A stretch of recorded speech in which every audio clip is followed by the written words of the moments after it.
All right. Good afternoon, M4A.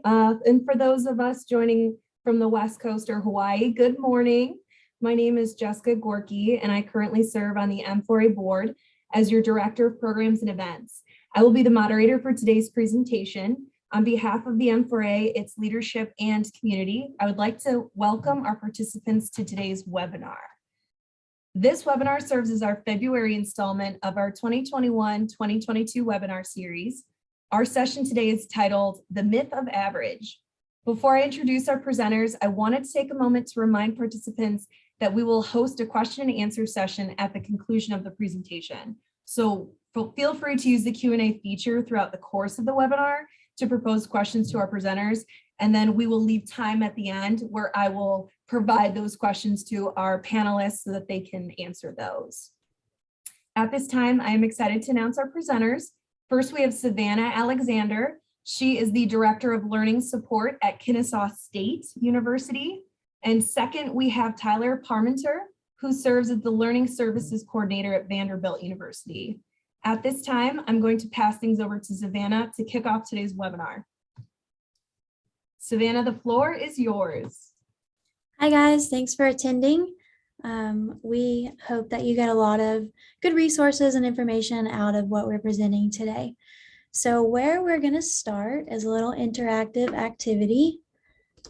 And if you have a phone with a QR code, you can scan this code here. That will take you to a Google form, and then you just answer those questions. I'm also going to pop the link to that form into the chat just in case the QR code isn't accessible or you're watching on your phone and you just need the link instead of that code.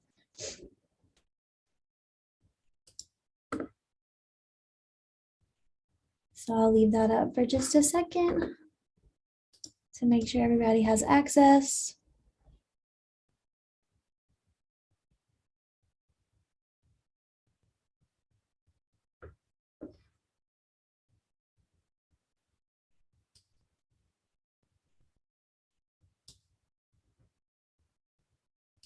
Okay, so like I said, if you missed the QR code, the link is in the chat.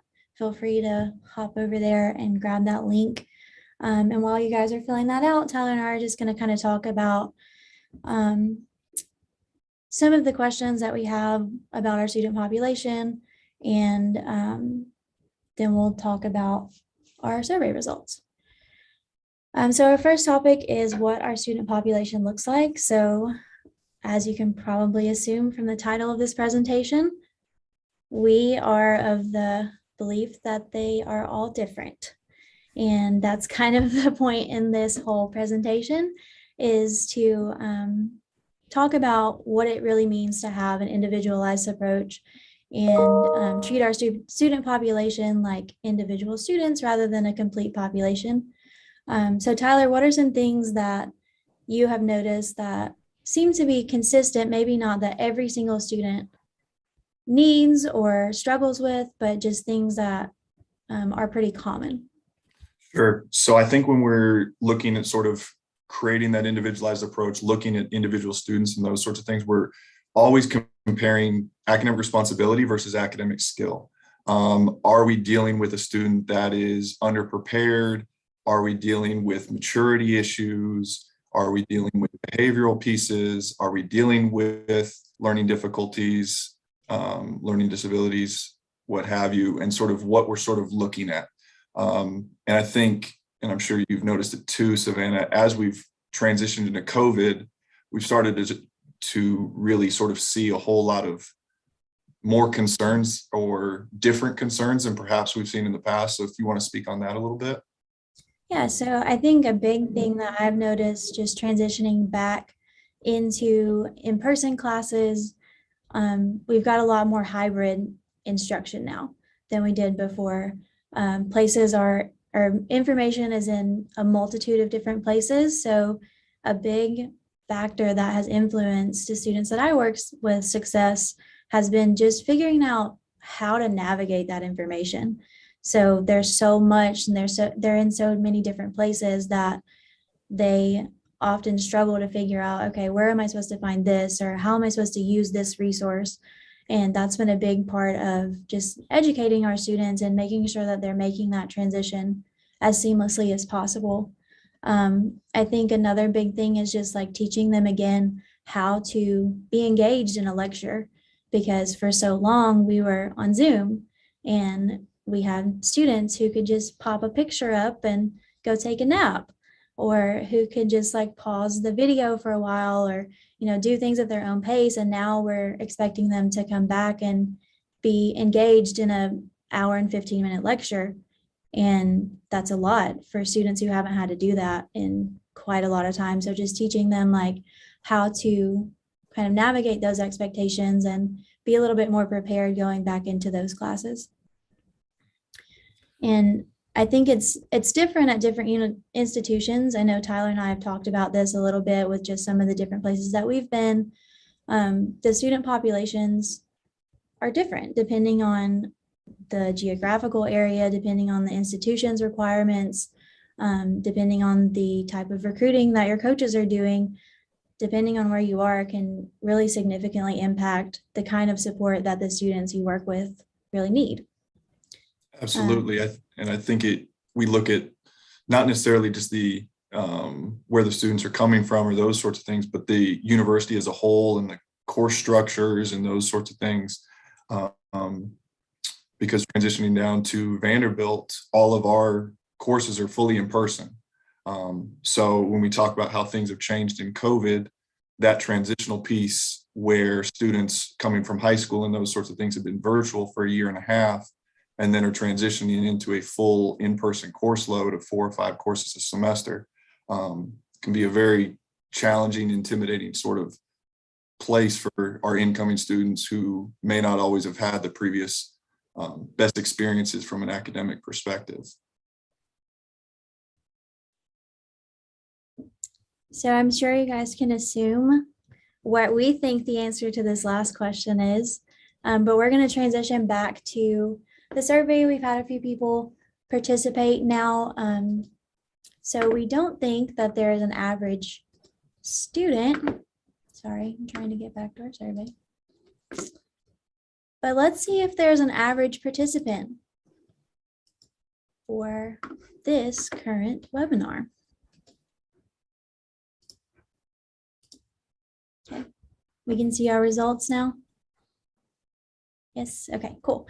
So the way that we designed this survey, we found several average statistics from reputable resources. If you actually look at your scores, if you click on like the view score results or view results, something like that, I forgot exactly what the wording is, but it'll show you the actual average statistics for each of those questions that you just answered.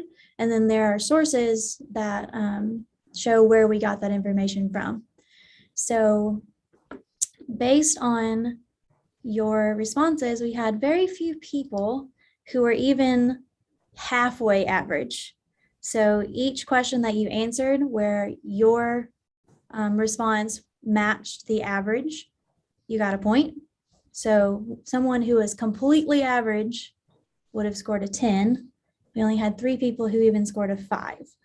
And this is just like basic human statistics. It's nothing like outlandish or crazy. We're asking about age, height, hair color, highest degree, annual income, those kinds of just basic stats. So hopefully this kind of gives you a little bit better picture of what it really means to be average when you're looking at a multitude of different categories, different characteristics. It's really hard to say that someone is completely average, because you may be average. It looks like our most average question was if you own your own home, and even then not even half of our people were average in that category. So when we talk about students, it's important to look at these different categories individually as well. So instead of just saying, oh, you're a student athlete, so you need this, this, and this, we need to look at each of those individual categories and say, okay, what are the weaknesses? What are the categories in which you are least average? Because a lot of times teachers kind of expect average. So they teach to the average student, which really means that they're teaching to no one. But our jobs as learning specialists and as academic support professionals is to help our students figure out how to receive that instruction and receive that information as well as possible, given that they aren't actually average. They aren't actually the person that the teacher maybe is talking to. So this is a really good TED Talk, and I'm gonna share this link whenever we share the PowerPoint with everybody. But it's a really good TED Talk that talks about what we miss when we treat students as average. So he's primarily talking about students that are skilled in science but are assessed in their knowledge by reading. So when you have a student who has reading issues and that's the only way that they're being assessed, they get labeled as a bad student because the way that they're being assessed doesn't match their actual strengths. But when we give them differentiated instruction and different ways to prove their knowledge, then we give them a better shot of shining in those strength areas and those interest areas. Some other things that are pretty common, I think, in my experience are like students with executive functioning challenge. We put them in an online class or a class with a lot of busy work that requires a lot of planning, a lot of forethought, a lot of organization. Those aren't strengths for them. So like we may think, oh, this is an easy class, people do really well in this, but then this kid is really struggling because they don't have the skills that are necessary to be successful in that environment. A student with attention issues, if we put them in a large classroom with 200, 300 students and expect them to focus for an hour and 15 minutes, 2 days a week, and they're going in completely blind, it's brand new information, it's going to be really, really hard for them to be successful in that situation. When we look at students from economically disadvantaged households, we're asking them to complete assignments on multiple different platforms that require reliable internet access, reliable technology, and sometimes that's unrealistic if they've never had that resource before. Even if we provide that to them, if we say, okay, we have laptops you can check out, we have all these resources available to you, but they've never had that before, they've never had to do homework online, they've never had to listen to lecture videos online, and they've never had to navigate an online platform. I know this sounds crazy with the 2.5 years that we've been in COVID, but the reality of it is that that is still an issue. Like we still have students coming in every single semester who are not tech savvy. Like they don't know how to operate those systems. So it falls on us to make sure that we're bridging that gap, to make sure that we're teaching them how to kind of overcome the issues or the weaknesses that they have in order to be successful in these environments that we're expecting them to achieve success in. Yeah, so as we sort of addressed, none of our students are average. So how do we go about figuring out the best ways to support all of our students and figuring out ways to individualize that support to make sure each student is getting exactly sort of what they need? So what we're doing is it's incremental throughout their growth period and as we're developing them into independent learners. And that starts with our initial sort of screening process and what that looks like, whether those are paid screeners, whether those informal screeners, meetings with students, and then continuing assessment. So once the student is with us, what sort of things are we doing? What sort of things are we working through to kind of track that growth and track their individualized support to make sure we're meeting their needs throughout their experience, because those needs will change as they grow as students, as they grow with confidence. So starting off with one structure for their first semester, that may not be the same structure for the second semester or the third year. And so trying to avoid that cookie cutter approach to their educational and academic support. So when we're looking at sort of what we're screening for, so we're going to look at potential education impacting disability. So that diagnostic testing, how are we going to figure out what to screen for, what screening options we have, finding our resources on campus, those sorts of pieces, and our partners there. Are we going to look at content area weakness? How can we do that? What sort of things can we do?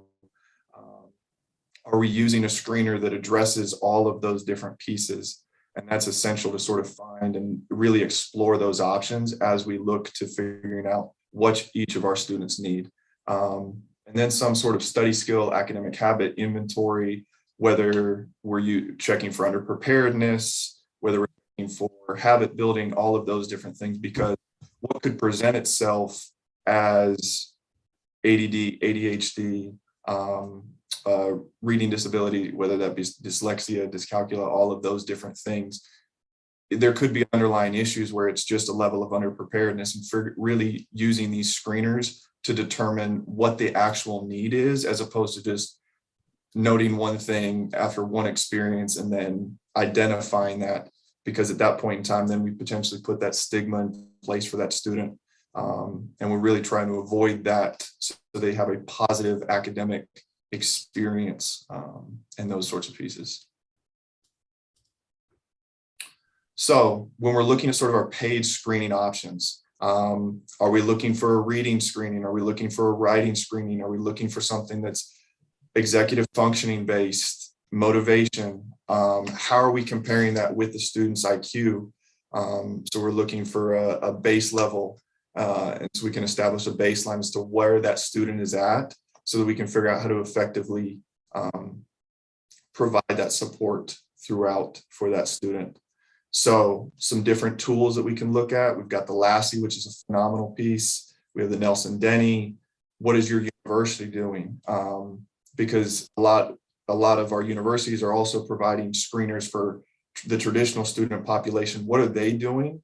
Because specifically at your specific institution, figuring out what the traditional population looks like, you're probably going to have some crossover with your student athlete population.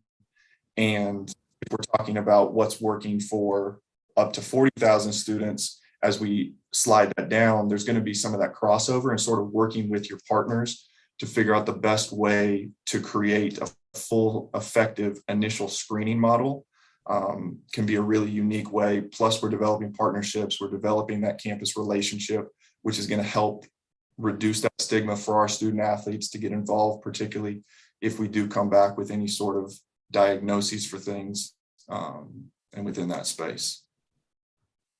Yeah, I think what Tyler's saying about using your university is really important, because there's no point in recreating the wheel. And like we said, at different institutions, the student population looks a little bit different. The resources at those schools look a little bit different. So using what your university is already doing to kind of help guide your conversations, guide your support is really helpful, because it's working for, like Tyler said, 40,000 other students.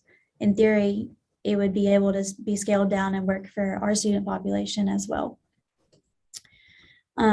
So with me, I've done a lot of that because I've only worked at schools that were a little bit less financially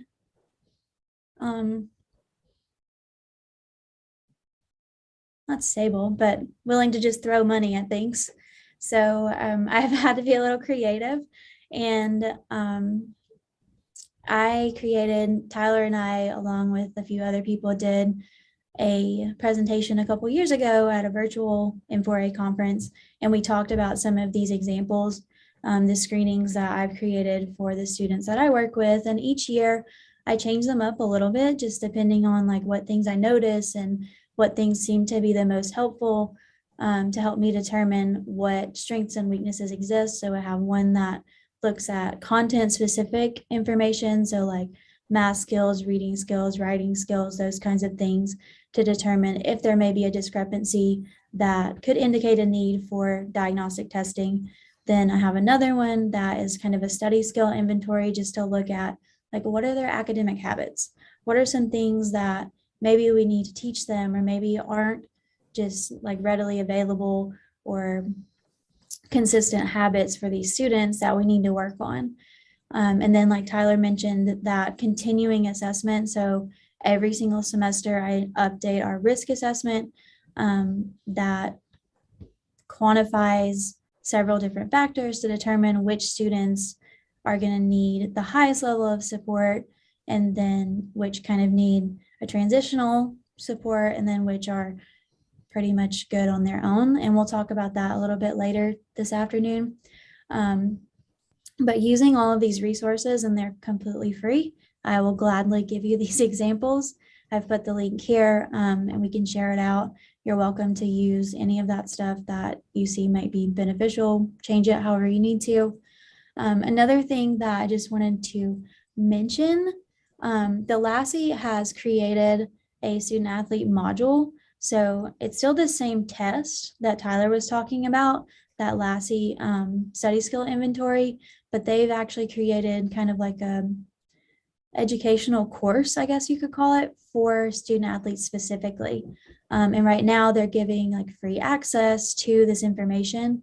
So it would be helpful to kind of investigate, okay, what are these professionals, the people who work with building study skills on kind of a national level, what are they doing? What do they think is the most helpful for building these skills within our student athlete population?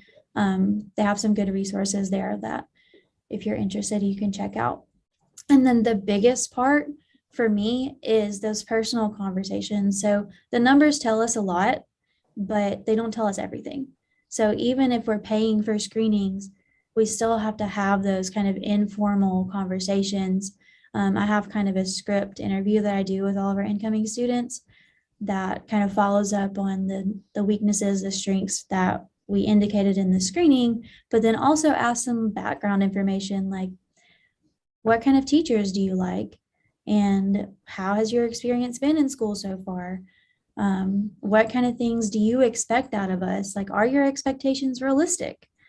We talked about this a couple of weeks ago in an LCEC hot topic session about dealing with transfer students and how some of them may have received one type of support at their previous institution, and then they get to us and they're like, wait a minute, what is this?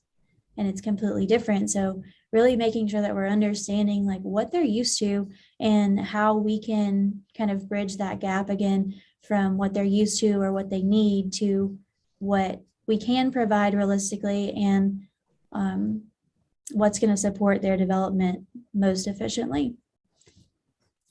And I would echo that as far as what conversations look like, those sorts of things, because I think really asking the student how they learn, what their educational experiences look like, we can learn so much more, and we can really get more information from the start, because I think to Savannah's point, we want to look at the numbers and say, this is the numbers, this is what this means, all of those different things.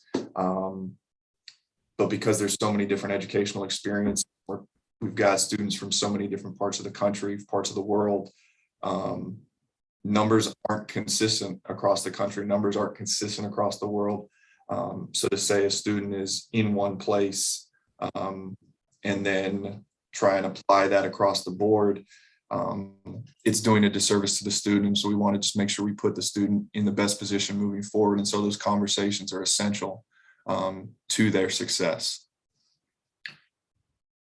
So as we look at sort of continuing assessments and what we're doing once we're working with the student through that initial screening process and those sorts of things, we obviously have grades, we're getting that feedback.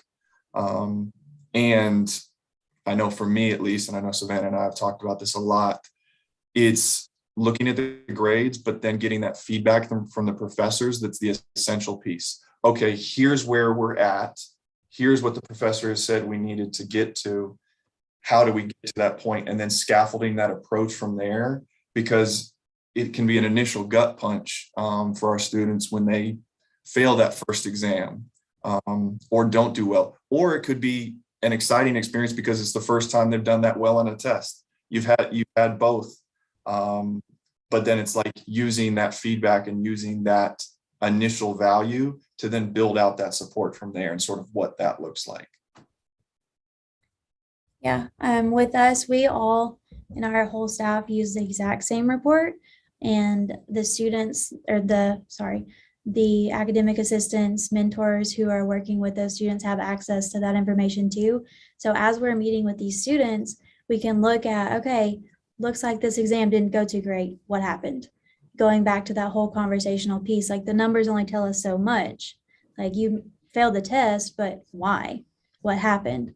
Was it because you studied the wrong information? Was it because you thought you could use your notes, had them all organized, and then showed up for the exam and the teacher said, no, actually you can't use your notes? Or was it that like the questions were worded differently than how we studied for them? Maybe we need to work on some reading comprehension issues. Really like having those conversations, using the grades as a starting point, but using them to kind of expand and understand more about why we got that product, why we got that result, and then changing our approach to get a different result the next time. And this is really helpful when it comes to teacher progress reports, like Tyler mentioned, talking to the teachers. So we do this formally a couple times a semester, but like with the students that I work with, if they don't do as well on an exam, that my first response is, let's meet with the teacher. Let's not me and the student by themselves, but like email the teacher. Let's figure out what's going on. Like, let's see if you can look at the test, see what questions you got incorrectly, because maybe you just got, especially if you're talking about like a math or a problem-based course, maybe it's just that you got a piece of each problem wrong. It's not that you don't know anything about the entire concept, but you're getting partial credit on multiple different questions. So it looks like you did really bad, but in reality, like you really knew probably 65% of the material. It's just that the grade doesn't actually reflect that. So using those resources to engage with the teachers and explain, like, here's where I'm coming from as a student. Like, this was my background, and like I'm doing what I think I should be doing, but it's not giving me the results. So what do you think I should be doing? Like, what kind of expectations do you have as my instructor? And how can I be better prepared to meet your expectations? So kind of the same approach to our conversation about whether students are average. Teachers aren't either. They don't all expect the same things. So really having those conversations and engaging with the professors is a huge part in allowing our students to be successful. And creating those initial positive interactions with professors, and really helping that student guide through sort of that initial conversation is a huge place where we can play in that role. Just so they can have that positive experience, because from that one positive experience, it just bleeds into further and further positive experiences and those sorts of things. As we look to grow that student, so they are growing, so they are increasing, so they are becoming more independent and self-advocating for themselves, as we look to build them through for that individualized support. And not only do we have to assess our students, but we have to assess ourselves too. So that's a big part of, I guess, my philosophy is I want to make sure that I'm meeting your need. Like, I want to have these conversations with you. I don't just want to put you in a bunch of support and then check off my box and call it a day. I want to make sure that that support is actually helping you. So we do evaluations kind of throughout the semester through conversations, but also at the end of the semester, complete a more formal evaluation for the student to rate us and say, like, did I do my job? Did I meet your needs? And then I use that information to change my approach, maybe with that same student, maybe with a different student, have conversations with tutors about what their feedback was, try to keep all of us moving in the same direction and meeting the same expectations and meeting the needs of the students that we're responsible for helping. We kind of already talked about risk assessments. So if you guys have questions about that, drop it in the Q&A. We are talking a lot, so I'm going to kind of speed up a little bit so I don't run out of time. Okay, so this is probably the most common response that we get to being individualized. It seems like a lot, and the truth is it is a lot. Like, you have to spend a lot of time up front, but it's going to get better. we recognize like you're only one person. It's scary to try to do this for 500, 1,000 student athletes if you're at a bigger university, but there are ways to make it more efficient. I've only ever been solo learning specialist. I've been lucky to have really great advisors that help out and pitch in and are super supportive of the things that I'm trying to do.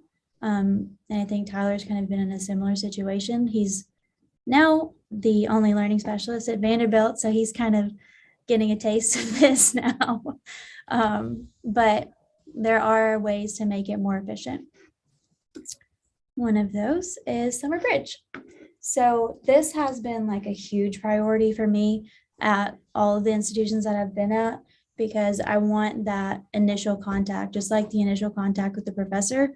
I want the initial contact with our students to be a good one. I want to make sure that we're giving them resources, that we're providing them with the information they need, and that we're using that interaction to gauge really what they do need and what they respond well to, what works for them. So we have kind of a hybrid of topics between academic support and kind of student athlete development with our Summer Bridge program, just to make it kind of a holistic approach, make sure that we're hitting them from every angle with all the information that they're going to need, from campus basics down to the nitty gritty of preparing a writing assignment. And post-COVID, because traditionally Summer Bridge is offered for the teams that are in person in classes during the summer before their first full-time fall. But because of COVID, we couldn't do it in person, so we started offering it to all of our student athletes.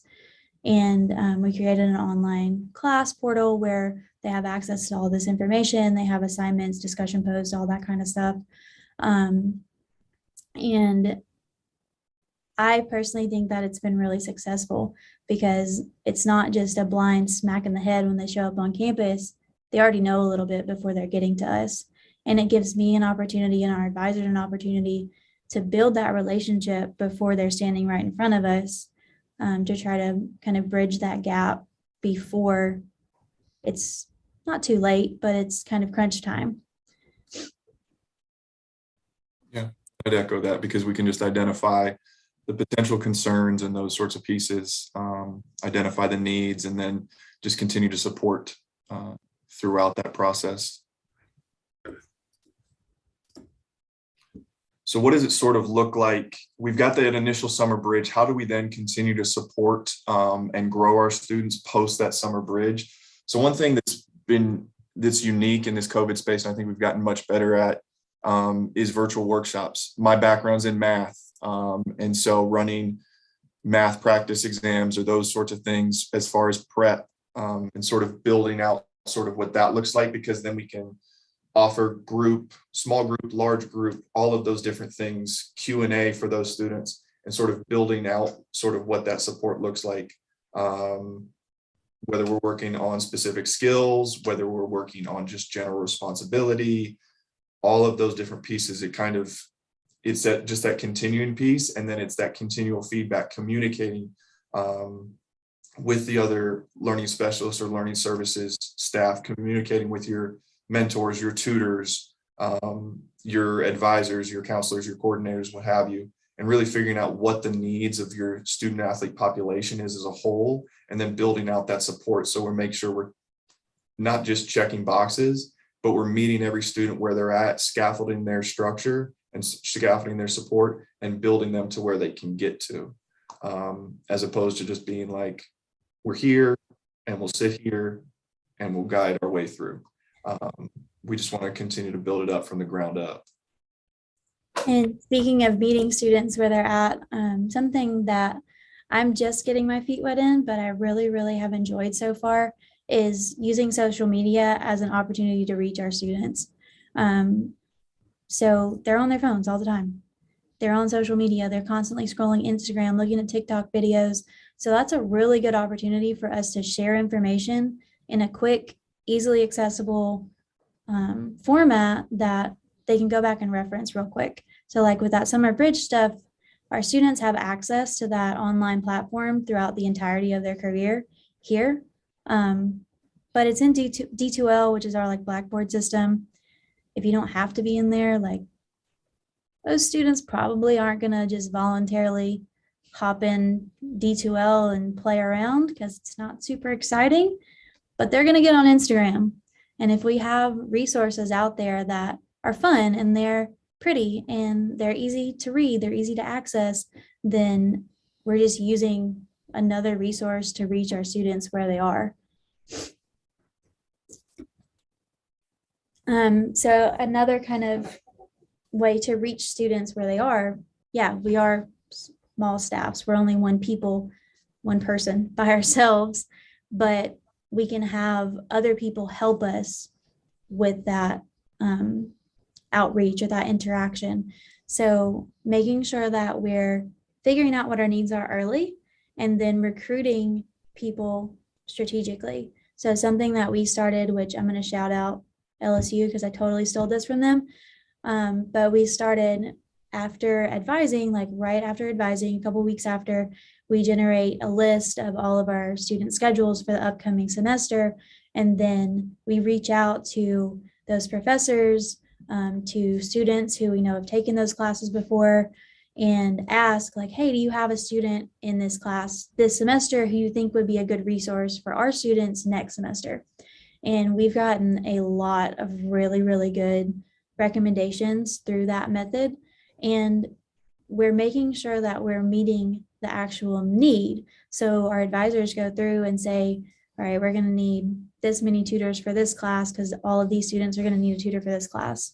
Or we're going to need this many for this class. And then we know, okay, we're going to need to recruit more tutors for math for the spring because we have a lot more students taking that versus just like kind of casting out a blind net and hoping you get people. And then the tutor requests come in that next semester and you're like, oh, wow, we have like 400 requests for English 1101 and we only have 2 tutors that can do that subject.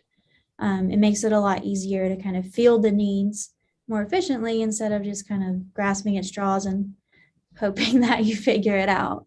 And then continuing the training of those students. So a lot of times our student employees, part-time employees are new. They're new to this field or they're new to education.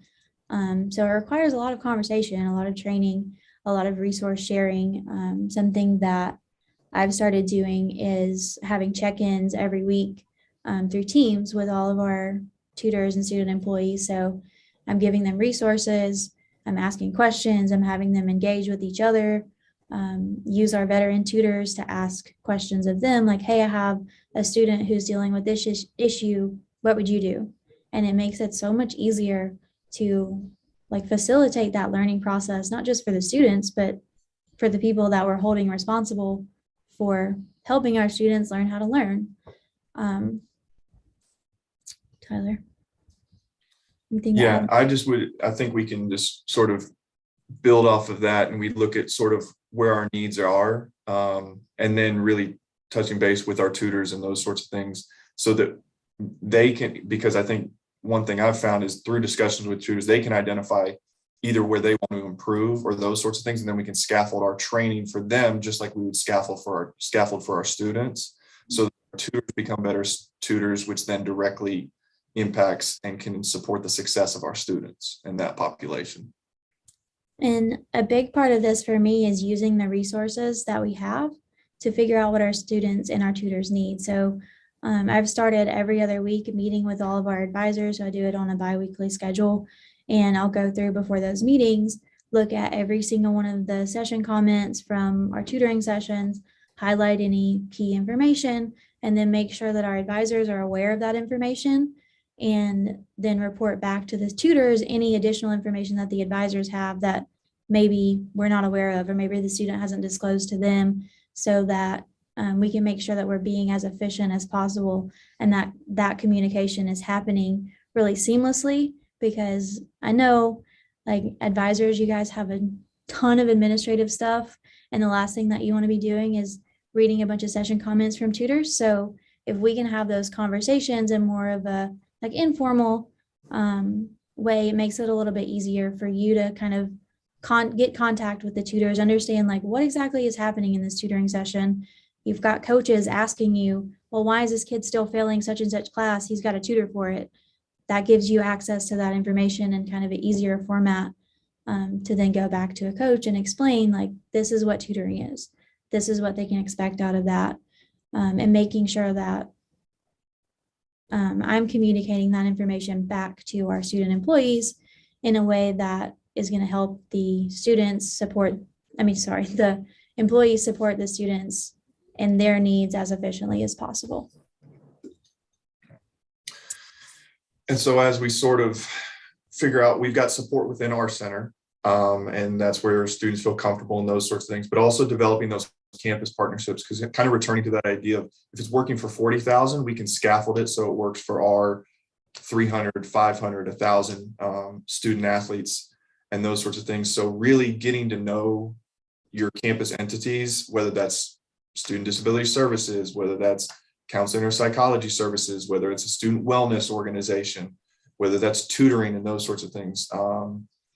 I know with our writing studios on campus here, they can provide more services as far as structure and support and those sorts of things, just based off of accessibility. It's in the students' dorms, so they could literally go downstairs to the writing studio. So really developing that structure and support for them is huge, because we're creating those positive relationships, figuring out what our sports psych options look like, that kind of stuff.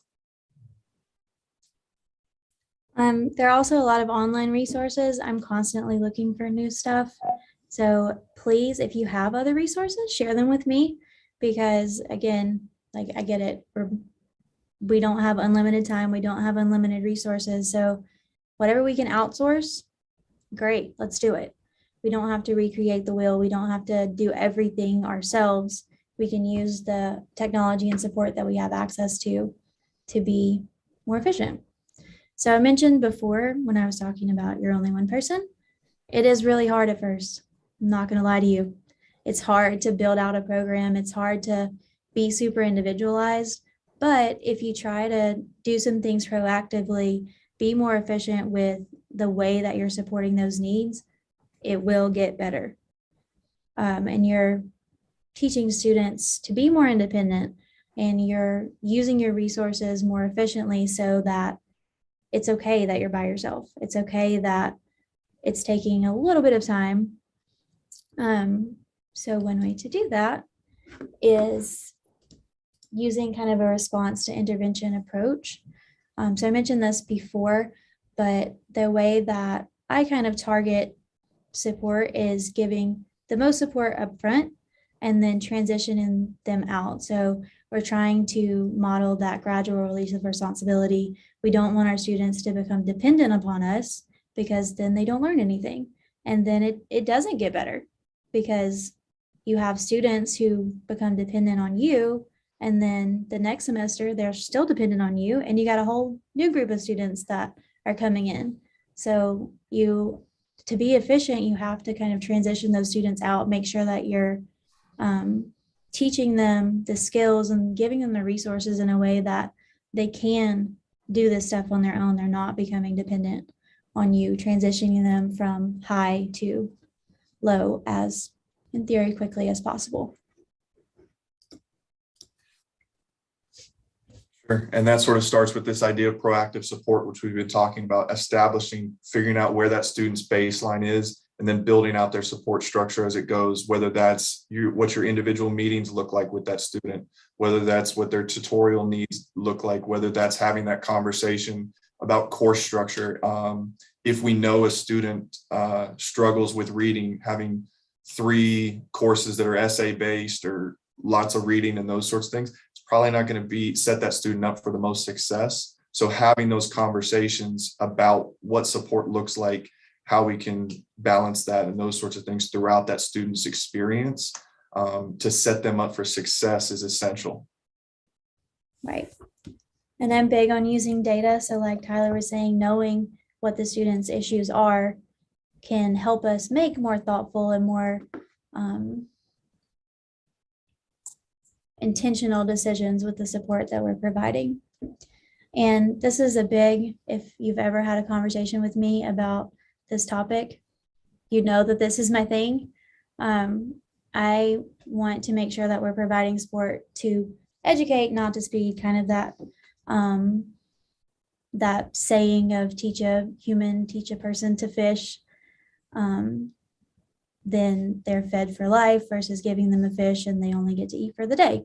So if you're being super handholdy, I guess that's not a good word, but if you're just being short-sighted and making sure that they get the stuff done today, then you're missing an opportunity to teach them something that will last for life. So I gave kind of some products and processes here that we want our students to turn everything in on time, or maybe at all. So rather than saying, all right, you got to turn it in on time, let's figure out why. Why are you not turning it in on time? What's happening? Are you not managing your time well? Maybe we need to try a to-do list. Are you not using your time efficiently? Let's make sure that you're understanding each assignment and that once you leave me, you can go and do them on your own. But making sure that you have the resources you need to actually complete them. Are you not using your tutoring effectively? Like, are you showing up for tutoring with a blank slate and saying, okay, here I am, teach me? Well, okay, no wonder you're missing assignments and not being successful, because that's not effective. So teaching them how to use that support more efficiently is really important.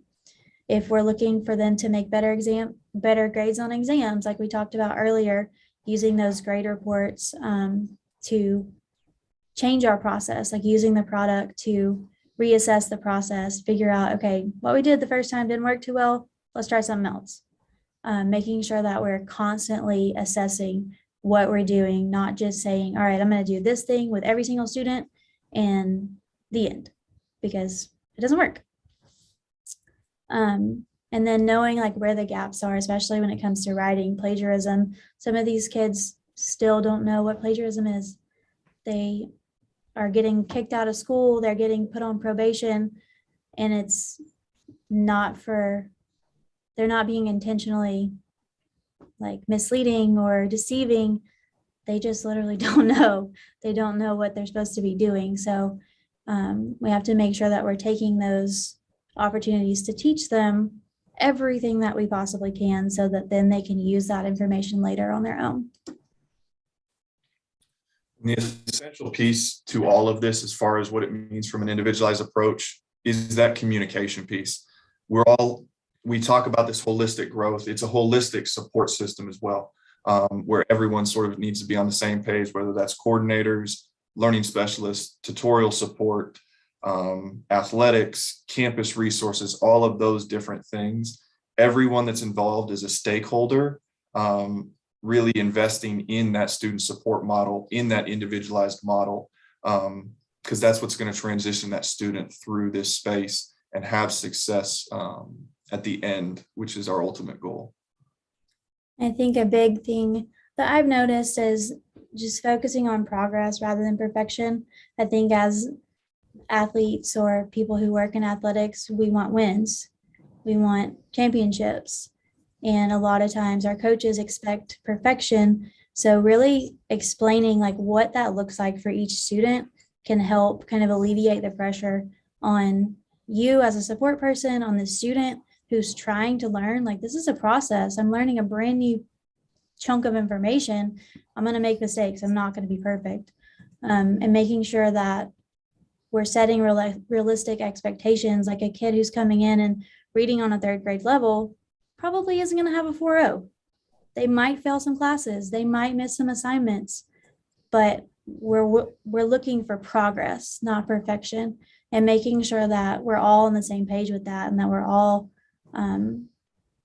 communicating those same expectations to the student and not punishing them for not meeting an expectation that isn't really realistic.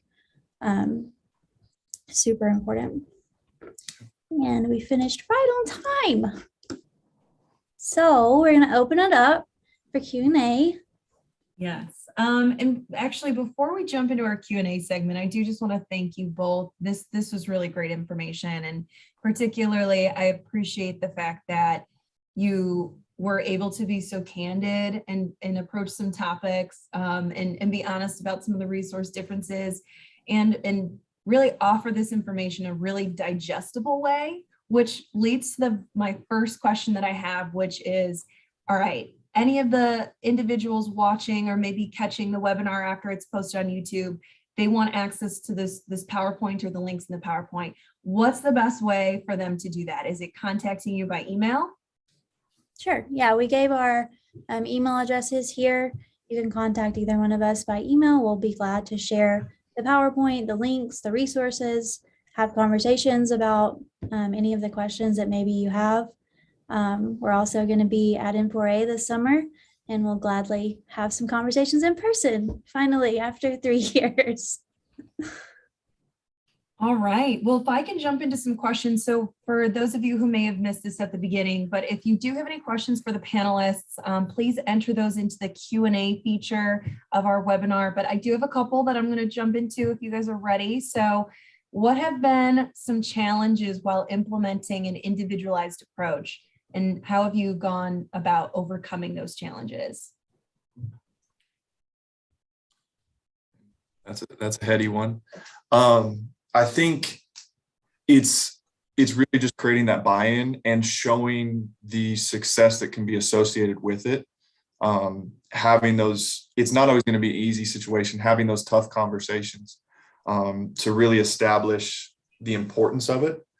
Because I think to the point earlier, we tend to focus on the product, the end result, those sorts of things. But at the end of the day, people as human beings, there's a journey. And so attaching that to their education also makes sense and sort of growing through that. So being willing to have those tough conversations and being able to show the success and the small goals and then celebrate those, I think is essential as we develop that vision and establish that vision and those sorts of things. Yeah, I think being able to communicate the vision in a way that's digestible, like you mentioned, Jessica, can be a challenge sometimes because traditionally people don't love change and they're afraid and they're like, oh no, if we try this, what's going to happen? Like, are we going to miss stuff? Is our students going to fall through the cracks? Or they're going to start missing assignments if we're trying to do too much? But like showing them that this has worked, maybe using some data from previous places or saying, okay, give me a test trial, like give me one team that I can try it with, and then building it out from there. If you can give people some examples and some like solid data instead of it just being this like head in the clouds kind of idea, I think it helps people buy in a little bit better with what we're trying to do. All right. How can you maintain individualized structure while in a group setting? So summer bridge, study hall, academic workshops. So I think it's important to remember what each student needs. So we give access to the screening results, to the interview information. I have conversations at the beginning of the semester with all of our staff who are going to be working with each of these students to make sure that they are aware of what the needs are. And then, like I said, having that continual conversation throughout the semester of, hey, I noticed that this is not working really well. Let's try something different. And then having that readily available so that when you go into those group settings, you know exactly, all right, Tyler is going to need to work on this today, and Jessica's going to need to work on this today. To-Do has been, it's a Microsoft product, has been a lifesaver for us in this environment because we all have access to that. You can share it with anyone. So like all of our tutors have access to our students' to-do list.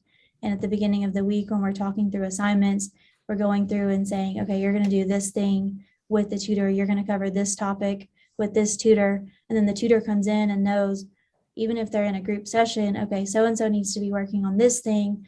So-and-so needs to be working on this thing. And they can kind of prepare for that ahead of time instead of it just being like going in blind and grasping for straws because nobody knows what's going on.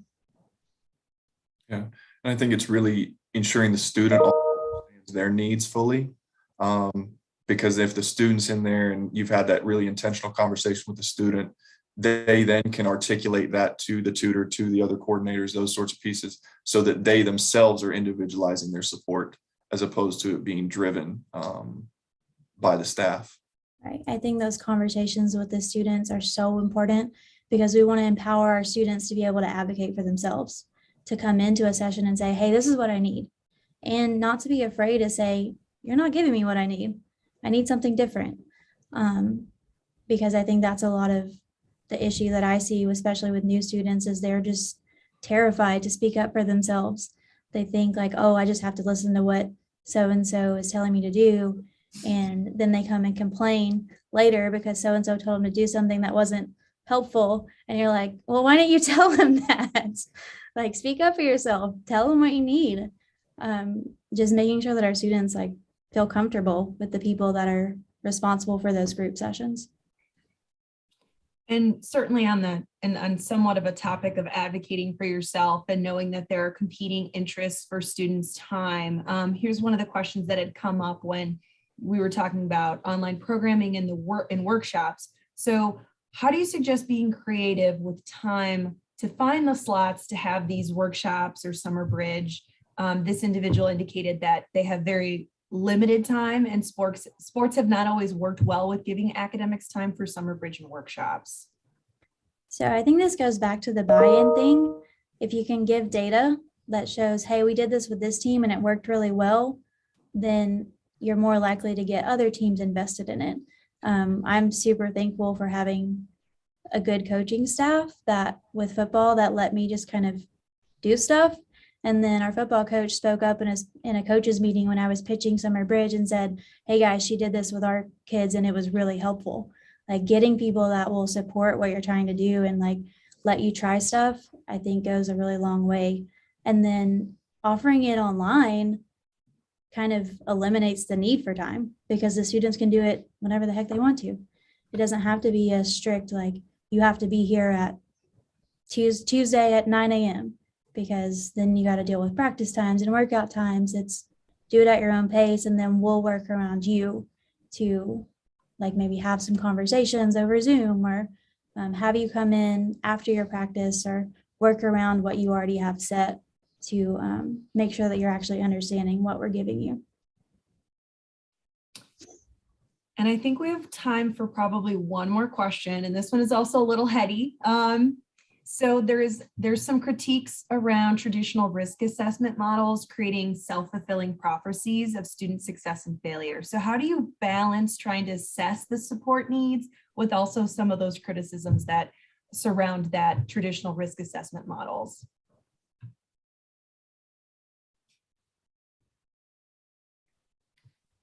I was going to let Tyler go, but I'll go. I think this goes back to the conversations because like we said, the numbers only tell you so much.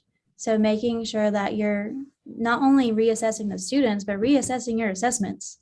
Like, are they actually telling you what risk really looks like? Or maybe do we need to add some different categories or weight something higher because what we thought was going to create a risk actually didn't, or maybe something that we didn't realize was going to be a risk factor ended up being one. So really like kind of having it being a little bit more fluid, I guess, so that it's not just a rigid one size fits all kind of system. It's okay, what has actually proven to be risk factors for our student population at this particular university, and not being afraid to try things a little bit differently, I guess. Yeah, and I think it's important to remember a risk assessment is just one piece of how we're evaluating that student growth and where the student's at and those sorts of things. So, and if we treat it from that perspective, because to say a risk assessment would be the end all be all would remove the idea of this whole individualization and those sorts of things. So really assessing sort of all of the different pieces and using as much data and as much observational, whether that's objective or subjective and those sorts of pieces to figure out sort of where the student's at, where they need to get to, where they're capable of get to, and what you as a staff and those sorts of things can put in place to get them to that point. Wow, this concludes our presentation. On behalf of M4A and its leadership, I just want to give a huge thank you to Savannah, Tyler, and the insight and expertise you've brought to our community today. I hope everyone has a great day, and this concludes our presentation right on time. Thank you. Thank you, guys.